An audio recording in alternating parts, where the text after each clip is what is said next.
Salam kebajikan. Saat ini saya akan membacakan materi untuk magang semester pertama, kurikulum untuk magang semester pertama anggota luar biasa notaris. Oke, kurikulum pertama yang pertama mengenai administrasi perkantoran notaris. Syarat pengangkatan notaris antara lain: A. Lulus pendidikan magister kenotariatan. B. Lulus ujian kode etik. C. Pengajuan ke Kemenkumham. D. SK notaris. E. Sumpah di kanwil tempat kedudukan sesuai surat keputusan. Kemudian yang harus dilakukan setelah melakukan sumpah dalam waktu 30 hari setelah sumpah wajib untuk buka kantor. Poin berikutnya, lampirkan spesimen antara lain contoh tanda tangan, contoh paraf, alamat kantor, contoh stempel, SK dan BA sumpah. SK yaitu surat keputusan dan berita acara sumpah. Yang ke semua berkas di atas dikirim ke 1.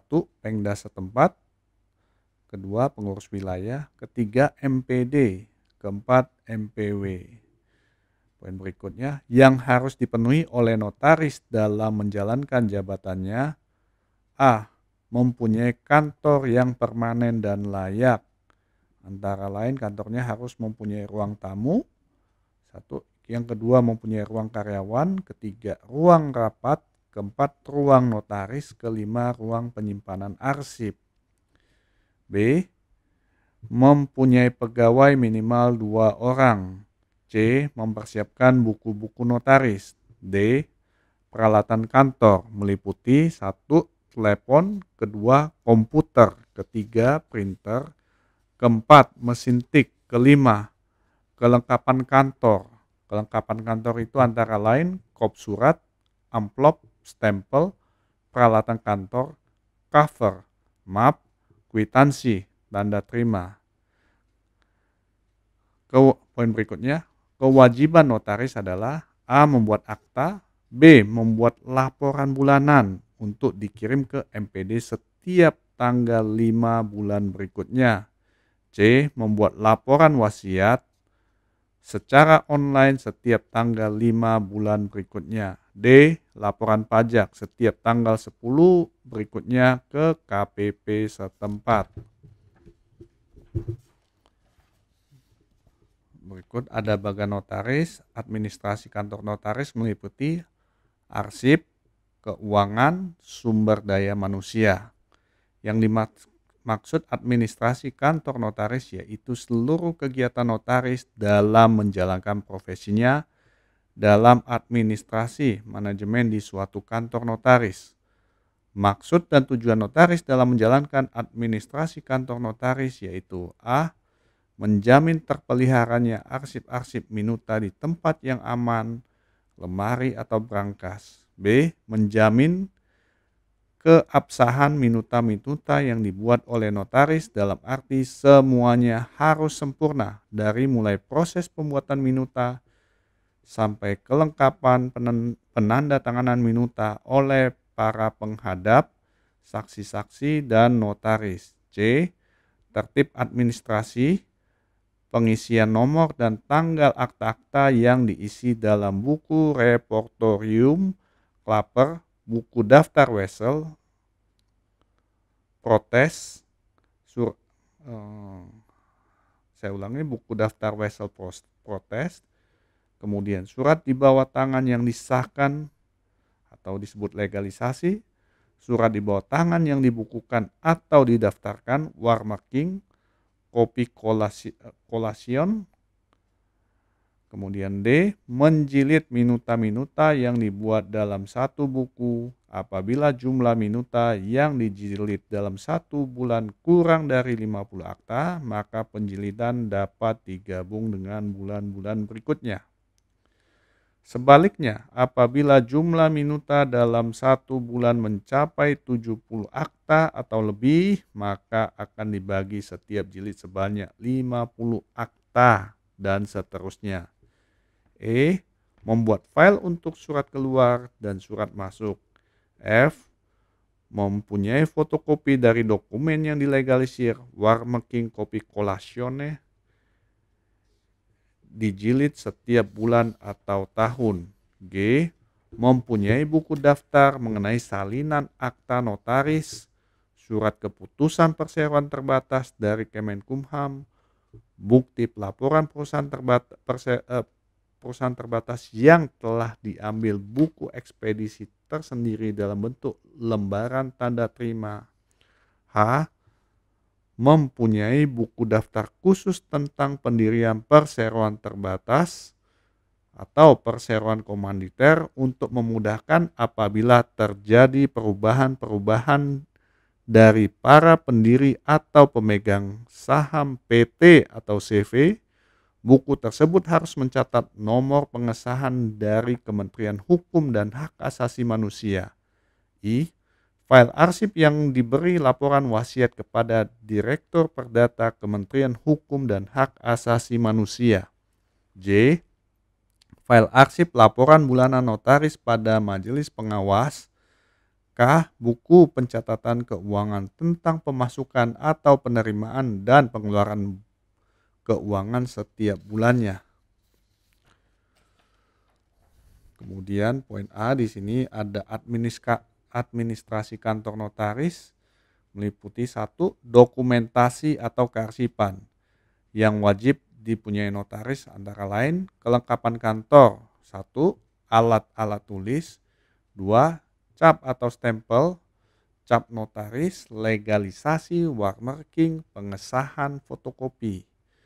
Ketiga, kop surat, amplop. Keempat, tanda terima. Kelima, kwitansi. Keenam, map. Ketujuh, cover akta. Kedelapan, lemari penyimpanan atau brankas. B. Dokumentasi atau kearsipan notaris wajib mempunyai dokumen tersendiri yang berisikan surat keputusan pengangkatan, berita acara sumpah, sertifikat cuti notaris, ijazah notariat, surat keputusan koperasi, surat keputusan pasar modal, surat keputusan pejabat lelang, dan lain-lain. C. Buku-buku yang wajib dimiliki notaris yaitu buku protokol yang meliputi 1. Buku daftar akta reportarium. Kedua, buku daftar surat di bawah tangan yang disahkan legalisasi. Poin 3, buku daftar surat di bawah tangan yang dibukukan, watermarking. Keempat, buku klaper akta notaris, nama penghadap. Kelima, buku daftar protes. Keenam, buku daftar wasiat yang harus ditandatangani oleh MPD sebelum diisi. Kemudian poin D, buku lain yang harus dipunyai setelah menjalankan jabatan. 1. Buku daftar perseroan terbatas atau PT. Kedua, buku daftar perseroan komanditer atau CV. Ketiga, buku daftar yayasan. Keempat, buku daftar koperasi.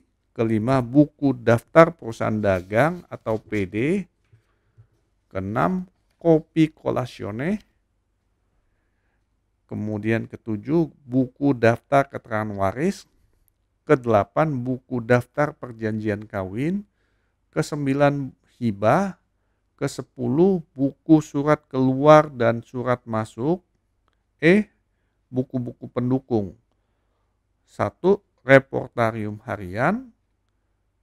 Kedua, buku kontrol pekerjaan atau dibuat per bank atau per asisten. Ketiga, buku tanda terima akta yang telah selesai. Keempat, buku pesanan akta dari notaris lain. Kelima, legalisasi harian.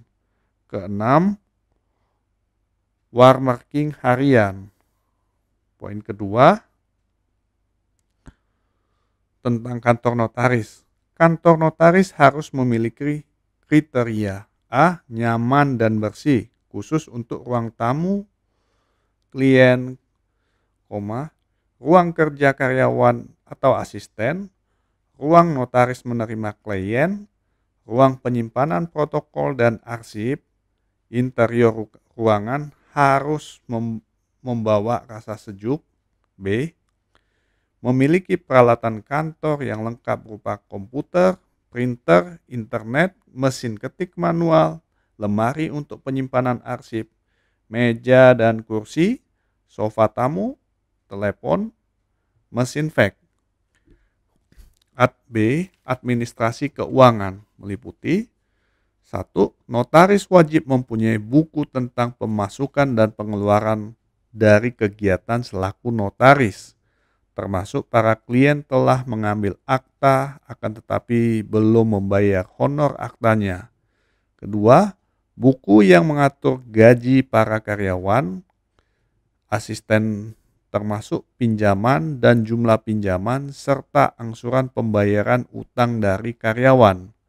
Ketiga, notaris diminta mempunyai rekening koran di bank untuk pemasukan rutin dan pengeluaran dalam satu rekening dan satu rekening lagi khusus untuk menampung rekening penampungan titipan uang dari klien untuk proses antara lain uang pengurusan BPHTB, pengurusan surat izin usaha perdagangan, uang titipan dari pihak pembeli dalam hal terjadi jual beli tanah, dan uang dalam rekening ini sifatnya khusus, tidak digunakan untuk kepentingan-kepentingan lain seperti pembayaran rekening listrik, gaji karyawan, telepon, pembayaran uang sewa kantor. Kalau menyewa, tujuannya adalah agar jangan pada saat uang titipan itu hendak dikeluarkan dananya tidak ada karena terpakai untuk kepentingan operasional. Poin keempat, terkait keuangan, notaris wajib memeriksa laporan rekening koran dari bank untuk memantau pembayaran dari klien yang ditransfer melalui rekening bank. Kelima, notaris yang mempunyai rekening koran di bank dan memiliki buku cek dan giro diharapkan pada saat menyuruh karyawan untuk mengambil buku cek dan giro yang isinya 25 lembar, pada saat menerima buku cek atau giro tersebut harap dihitung kembali jumlah lembaran buku cek dan giro lengkap 25 lembar. Sering terjadi karyawan notaris, karyawan bank dengan sengaja mengambil 1 atau 2 lembar kertas atau cek giro untuk digunakan untuk mengambil uang dengan memalsukan tanda tangan notaris. Keenam, wajib membuat catatan pemasukan dan pengeluaran keuangan. Ketujuh, notaris wajib membuat laporan pajak, antara lain pajak bulanan, PPh pasal 25 tentang orang pribadi, PPh pasal 21 dan 26 tentang SPT masa pegawai, PPN apabila ditetapkan sebagai PKP. Pembayaran dilakukan sebelum tanggal 10 setiap bulan dan pelaporan wajib dilakukan sebelum tanggal 20 setiap bulannya. Untuk tahunan, notaris wajib melaporkan SPT tahunan dilakukan sebelum akhir bulan Maret tahun berikutnya. C. Sumber daya manusia. Hendaknya pada saat mencari karyawan asisten notaris benar-benar mempunyai kriteria, antara lain 1. Mempunyai kemampuan atau keterampilan yang memadai. Kedua, memiliki sifat dan perilaku yang baik. Ketiga, memiliki kejujuran. Keempat, untuk asisten notaris yang bekerja di kantor notaris sebaiknya dibimbing. Kelima, untuk dapat membuat berbagai jenis akta secara menyeluruh sehingga yang bersangkutan mendapat bekal khusus untuk para calon notaris yang magang setiap pada waktunya mandiri sudah mendapat bekal yang lengkap tentang pembuatan akta-akta notaris. Keenam, dibuat peraturan tata tertib karyawan asisten notaris yang jelas.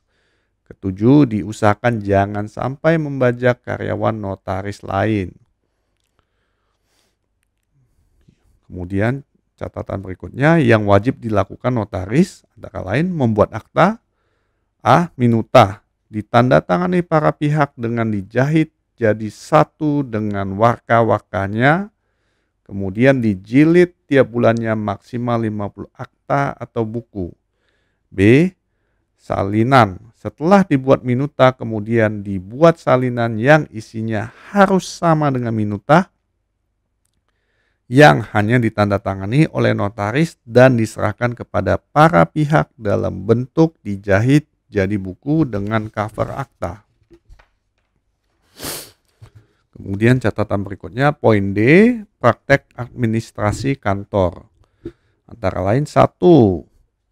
Pembuatan laporan bulanan, kedua pembuatan minuta, ketiga pembuatan salinan atau garis dan jahit, yang keempat pengisian buku-buku. Untuk pembuatan laporan bulanan, poin 1, A. Laporan wasiat dikirim online kepada website www.ahu.go.id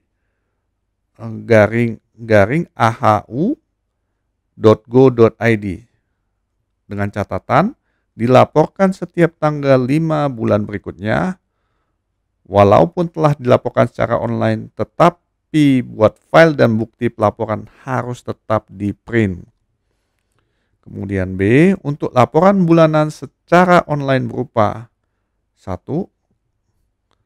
Laporan akta, kedua laporan repertorium, ketiga laporan warmarking, keempat laporan legalisasi, dilaporkan website www.notarisbanten.com. Catatan, dilaporkan setiap tanggal 10 bulan berikutnya. Kemudian poin berikutnya, untuk dapat masuk dalam web tersebut harus mendaftar pada pengurus daerah dan MPD setempat di mana notaris berkedudukan. Pelaporan secara online ini dimulai sejak bulan Februari 2017. Walaupun telah dilaporkan secara online, tetapi buat file dan bukti pelaporan harus tetap di print. Jika tidak melakukan pelaporan selama 3 kali, maka secara otomatis account ini akan terblokir dan hanya bisa dibuka dengan adanya rekomendasi dari pengurus daerah dan MPD setempat. Kemudian poin berikutnya adalah mengenai pembuatan minuta. Setelah akta dibuat, dibacakan kepada para penghadap dan saksi-saksi, akta tersebut kemudian ditandatangani oleh para penghadap dan saksi-saksi, dan jika terdapat kesalahan maka dilakukan renvoy. Kemudian poin B terkait pembuatan minuta, jika akta beserta data atau kelengkapannya sudah terpenuhi, kemudian akta tersebut dijahit jadi satu dengan data atau kelengkapannya. C. Dan setiap 50 minuta harus dibundle. Jika terlalu tebal dapat dibundle tiap 30 minuta. Poin ketiga, pembuatan salinan. Setelah minuta selesai, maka notaris harus mengeluarkan salinan sebanyak 2 salinan. Untuk para penghadap, salinan sama isinya dengan minuta, akan tetapi tanda tangan di akhir akta hanya notaris saja. Dan setiap awal akta harus digaris. Keempat, mengenai pengisian buku-buku. Pengisian buku-buku ini tidak akan saya bacakan, tapi saya akan berikan cuplikan gambar melalui video. Sekian dan terima kasih. Semoga bermanfaat untuk kita semua. Salam kebajikan.